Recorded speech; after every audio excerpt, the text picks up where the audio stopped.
지난주에 그 먹방 유튜버로 유명한 쯔양의 소식이 연예, 사회, 정치면까지 휩쓸었죠.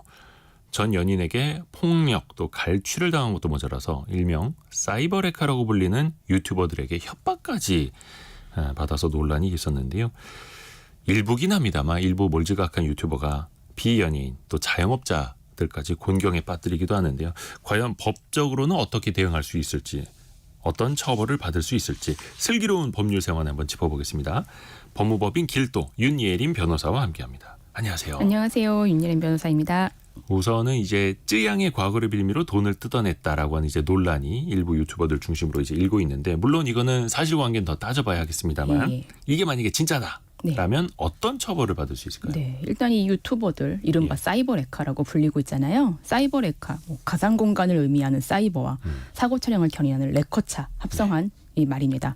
주로 유명인의 사고나 불행을 소재로 영상을 만들어 돈을 버는 유튜버를 지칭하죠. 네. 쯔양의 과거를 미끼로 돈을 뜯어내려고 했던 유튜버들을 공갈 혐의로 수사해달라고 하는 고발장이 접수되었습니다. 쯔양은 협박을 당해서 돈을 준 적이 있다고 밝혔는데요. 만약 공갈이 성립한다면 실형이 나올 수도 있습니다. 1인이 공갈 혐의 하나만으로 이제 1억 정도를 뜯어냈다라고 하면 실형 1년 이상이 나올 수도 있는 것입니다. 만약 불법 촬영물을 가지고 협박했다라고 하면 성폭력 처벌법에 해당할 수도 있습니다. 네. 벌금형 없이 징역형만 규정되어 있어 아주 강력하게 처벌됩니다. 그러니까 성폭력 범죄의 처벌 등에 관한 법률, 일명 성폭법이라고 많이 하시잖아요. 네. 이 성폭력 처벌법에서는 촬영물을 이용한 협박 강요에 대해 1년 이상 유기징역에 처한다고 규정하고 있습니다. 유튜버들은 부정한 금품을 받지 않았다며 의혹을 부인하고는 있는데 이런 관련 녹음 파일이 계속 등장하면서 진실 공방 중이어서 아직 어떻게 될지는 좀 더 지켜봐야 될 것 같긴 합니다. 수사 통해서 밝혀지겠죠. 네네. 또 하나 문제가 정작 쯔양 본인은 사생활이 공개되는 걸 원치 않았던 거잖아요. 근데 본인의 의사와는 무관하게 어떻게 보면 이제 2차 피해를 당한 거죠. 네네. 이 부분은 어떻게 봐야 될까요? 유튜브 등 사이버상에서 발생하는 명예훼손이 해를 거듭할수록 증가하고 있는 추세입니다. 명예훼손. 네, 이게 사이버상에서 발생하는 명예훼손은 우리가 잘 알고 있는 형법상 명예훼손이 아니라 정보통신망법상 명예훼손으로 처벌되고 있습니다. 아무래도 사이버상에서는 그 확산도 크고 복제도 빠르고 게시글을 삭제하는데도 한계가 있을 수 있기 때문에 별도로 더 세게 처벌하고 있는 규정을 마련해놓고 있습니다. 경찰청 통계를 좀 살펴보면 이 정보통신망법 위반한 그 명예훼손에 대해서는 2019년에 7,594건이었고 2020년에는 9,140건이었는데 2023년에는 11,708건으로 증가를 했고 올해는 상반기까지 5,743건이 발생했습니다. 그러니까 아주 많이 증가를 하고 있는 계속 늘고 있는 거네요. 네네. 유튜버들과 관련된 사건의 경우는 사실 실제 일이 터지기 전까지는 내부적으로 세밀하게 들여보지는 않고서 내막을 알 수 없다는 한계가 있죠. 법적 책임을 진다 해도 이 사이버레카 같은 경우는 구독자나 조회수 등이 남고 폭로 활동이 이제 수익으로 이어지는 경우가 많기 때문에 구독자도 늘어나고. 네네. 무분별하게 콘텐츠를 제작하는 문제가 있죠. 근데 이게 기존의 사법제도 내에서는 또 밝히지 못한 정의 실현한다. 이런 식으로 해서 폭로 활동을 하기 때문에 여론의 옹호도 받을 수도 있습니다. 사이버 레카의 대부분이 익명이나 얼굴을 가리고 영상을 올리는 만큼 대상자 특정부터가 쉽지 않은 경우들이 많은데 어떤 정보통신망법 명예훼손의 혐의로 처벌이 이루어진다 하더라도 벌금형 수준의 이제 처벌을 받는 경우도 많긴 합니다. 2081 쓰시는 분께서 그런 일로 돈벌이가 된다는 사실에 분노가 치밀어 오릅니다. 강력한 처벌과 함께 사회적 질타도 필요할 것 같습니다라고 보내주셨는데요. 실제로 처벌이 되거나 손해배상을 한 사례도 있을까요? 예, 좀 많이 알려진 사례인데 장원영 탈덕수용소 사례가 있습니다. 그러니까 지난 1월 아이돌 그룹 아이브의 멤버 장원영 씨가 유튜브 채널 탈덕수용소를 상대로 제기한 손해배상 청구 소송이 이루어졌고요. 이 사실 탈덕수용소의 운영 주체를 알기가 어려웠습니다.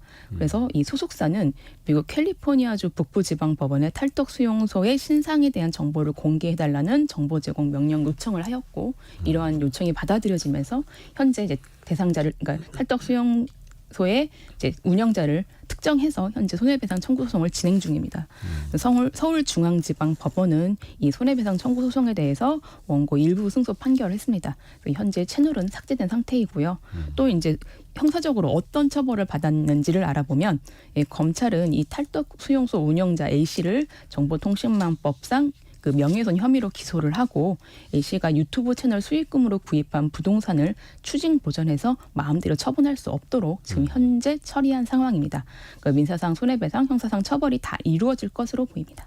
유튜브 수익도 본인이 가져가지 못하게 묶어놨다. 네네. 이 부분이 사실 유튜버들에게는 가장 그렇죠. 좀 문제가 되는 부분이겠죠. 그리고 이번 사례에서 그 미국 캘리포니아주 북부지방법원에다가 신상정보 제공을 요청을 해서 그걸 받아냈다는 건데 기본적으로 또 유튜브 측에서는 운영자나 네네. 댓글 쓰는 사람들에 대한 신상정보를 경찰이 요청을 해도 잘 주질 않더라고요. 네네. 이것도 또 문제고 또 유튜버가 보면 수익이 발생되지 않도록 뭐 노란 딱지라고 네네. 하는 수익 제한 조치를 한다라든지 뭐 삼진아웃제도 있다고는 하는데 이런 게 과연 효과가 있을까요? 사실 유튜브는 현재 방송으로 분류되지는 않아서 네. 언론중재법 적용 대상은 아닙니다. 그것도 아니고. 네, 유튜브 측에서 신고 또는 모니터링을 통해서 뭐 유해 콘텐츠로 규정했을 경우 해당 콘텐츠가 삭제될 수는 있는데 네.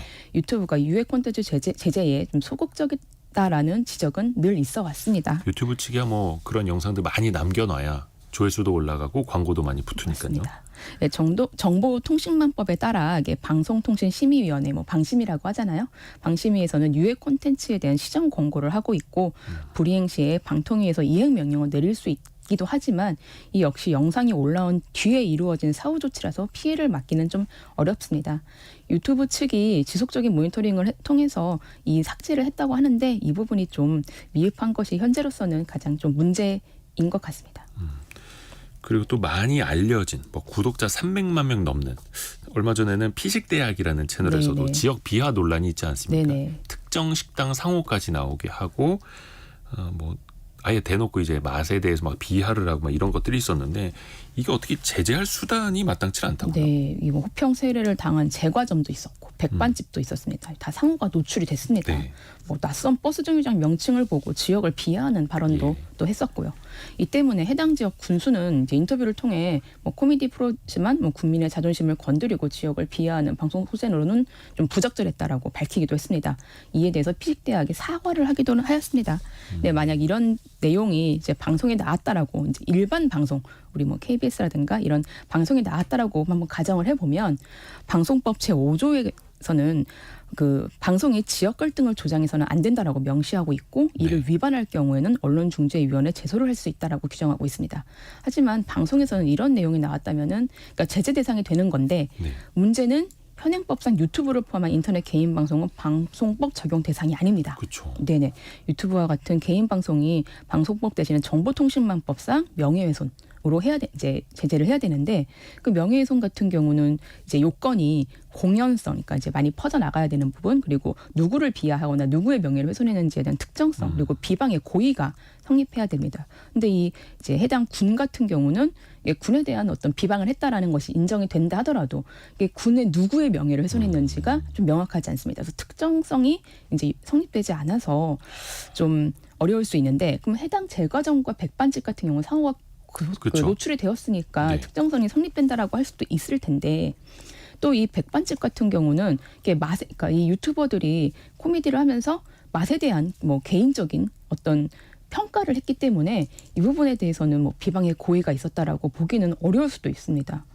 일단은 뭐 명예가 실추되었다라고 느낀 피해자 같은 경우는 플랫폼 고객센터나 방송통신심의위원회에 이제 콘텐츠의 삭제와 뭐 임시 차단 조치, 반박을 이제 게재할 수 있도록 하는 이런 요청을 할 수는 있는데 이런 부분들은 이제 좀 이 당사자가 이제 빨리 신속하게 좀 처리를 해야 되는 부분이고요. 그렇죠. 뭐 반박을 하더라도 최초에 유포된 그 영상이 사람들의 머릿속엔 다 각인이 되어 있고 네네. 그게 마치 진실인 것처럼 또 여겨지게 되고 참 그래서, 어렵습니다. 네, 형사처벌과는 별도로 또 재산상 손해를 입증한다면은 불법 행위에 의한 손해배상 청구도 가능하긴 합니다. 민사소송까지. 네네. 9449님이 유튜브가 아닌 해튜브 아닌가요? 이렇게 유익한 게 아니라 유해한. 그렇죠. 물론 이제 일부 네네. 채널 운영자들의 이야기겠습니다만 또 얼마 전에는 어떤 식당 간장게장에서 밥알이 나왔다. 네네. 그래서 이거 재사용한 거 아니냐 이런 의혹을 제기한 유튜버도 있었는데 알고 보니까 본인이 먹다가 들어간 거였다고 네. 이러지도 않았습니까? 근데 결국 그 해당 식당은 폐업까지 했다고요. 네네네. 이런 경우에는 어떻게 돼야 됩니까? 네, 뭐 이것도 이제 형법 314조에 따르면은 이제 허위 사실을 유포하거나 위력으로 사람의 업무를 방해했다라고 하면 5년 이하의 징역 또는 1,500만 원 이하의 벌금에 처해지도록 규정되고 있습니다. 네. 실제로 온라인 사이트에 허위 구매 후기를 올려서 영업을 방해한 혐의로 기소돼서 벌금 200만 원이나 300만 원을 선고받은 경우들도 있습니다. 이게 악의적으로 리뷰나 영상을 작성했다면 또 명예훼손, 우리가 계속 얘기하고 있는 명예훼손 가능성도 있습니다. 근데 자영업자들 입장에서 좀 살펴보면요, 이런 악성 콘텐츠로 이제 뭐 고소를 한다, 네. 이런 절차를 밟을 시에는 오랜 시간이 소요되는데 또 이제 이게 신고를 하고 고소를 하고 뭐 기소가 돼서 판결이 나올 때까지 이제 재판을 진행하기 위한 시간과 비용 많이 부담이 됩니다. 그리고 이제 만약에 민사소송을 진행한다고 하더라도 손해배상액이 어느 정도 인정될지 불분명한 상황입니다. 그래서 여기에만 매달리기는 좀 어려운 상황입니다. 이 콘텐츠로 우리의 매출이 급감했다라는 부분들이 보여져야 되는데 그 인과관계를 입증하기가 조금 어려울 수도 있는 거예요. 그래서 임시적이라도 해당 정보가 삭제되도록 정보통신 서비스 제공자에게 요청을 해야 됩니다. 예를 들어서 뭐 네이땡이라면 네이땡 그 운영자에게, 아니면 뭐 다음이라면 다음 운영자에게 이런 부분들을 요청을 해야 됩니다. 정보통신망법 44조 2의 경우에서는 사생활 침해, 뭐 명예훼손 등 타인의 권리가 침해된 경우 해당 정보를 정보통신 서비스 제공자에게 삭제하도록 요청할 수 있도록 규정되어 있습니다. 그러니까 최종 판단이 나오기 전까지 임시라도 해당 정보를 차단하려는 조치를 할 수 있고, 이러한 부분들은 해당 사업자의 요청에 따라서 이루어질 수 있는 거죠. 그나마 이제 국내 포털 업체들은 좀 그거를 수용을 해주더라고요. 네네. 근데 맞습니다. 이제 해외 업체들은 뭐 그냥 나몰라라 하는 경우가 태반이고요. 또 최근에 또 이슈가 됐던 게 식당에서 맥주를 재사용하는 거, 뭐 거품을 걷어내서 그것만 모아서 따로 또 판매를 한다라든지 그걸 또 찍은 영상이 있더라고요. 업체에서 사고를 하기도 했고, 만약에 이게 공공의 알 권리를 제공한 거다라고 하면 법적인 처벌을 피할 수 있을까요? 악성 리뷰에 이제 특정인에 대한 욕설이나 폭언이 담겨져 있으면 모욕죄가 성립될 수는 있습니다. 네. 뭐 사실이든 거짓이든 개인의 명예를 손해한다고 보여지면 명예훼손이 성립될 수도 있습니다. 예. 그러니까 정말로 위생이나 어떤 식품 제조상에 문제가 있어서 공익적 목적에서 이제 이거를 자기는 제보를 한다라는 식으로 해서 이 부분에 대한 걸 알린다면은 명예훼손이 성립하지 않을 수도 있습니다. 다른 뭐 특정성이라든가 비방의 고의 같은 것들이 있다 하더라도 어떤 공익적인 목적이 있다라고 하면은 이 위법성이 조각된다라고 해서 명예훼손이 성립되지 않는다라고 판단이 되는데요. 이게 소비자가 자신이 직접 주문한 음식에 대해서 리뷰를 작성했는데 이게 공익적 목적이 아니라 그냥 단순한 비방의 목적으로 리뷰를 작성해서 해당 업체의 명예를 훼손했다라고 하면은 뭐 정보통신망법상 명예훼손에 해당이 됩니다. 사실인지 아닌지에 따라서 이게 법정형이 달라지고요. 허위로 작성했을 때는 당연히 형량이 무거워집니다. 또 하나가 유튜버들 때문에 이제 괴롭힘을 좀 당하다 보니까 혹은 또 불안하다 보니까 아예 노 유튜버 가게입니다라고 유튜버 아니면 뭐 먹방 금지 이렇게 써붙이는 데들도 있거든요. 요거는 법적으로 뭐 문제는 없습니까? 일단은 뭐 노 유튜버 존에 대해서 좀 한번 알아볼게요. 뭐 네. 유튜버 촬영을 핑계로 손님들을 방해하고 뭐 주인의 허락 없이 주방에까지 들어오기도 하고 뭐 유튜버다 하면서 홍보를 빌미로 뭐 무료 식사를 요구하는 경우들도 있습니다. 네. 이렇게 되면은 사실 업무 방해에 해당돼서 점주는 이러한 부분들에 대해서 거절하고 시정을 요구하거나 뭐 퇴거를 요청할 수도 있고, 이 받아들여지지 않으면은 신고를 할 수도 있겠습니다.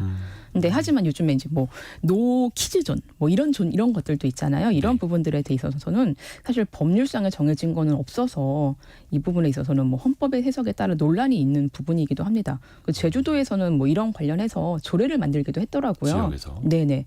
그래서 뭐 아동 출입 제한 업소 지정 금지 조례안이 이제 조례가 만들어져서 특별한 이유 없이 아동의 출입을 제한할 수 없도록 규정하고 있습니다.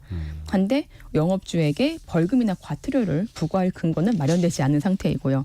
뭐 노키즈존 같은 경우는 업주의 영업 자유권이다 내지는 특정 계층 차별이 이루어진다라고 해서 이런 부분들이 이제 충돌한다라고 보는 경우도 있고, 아니면 행복 추구권이나 평등권에 위배돼서 업주에게 이런 특정 계층의 출입을 금지할 권리가 없다라고 해석하는 경우도 있는데 현재로서는 법상 어떤 정해진 것은 없습니다. 아직은 좀 회색지대에 있는 네네. 분위기네요.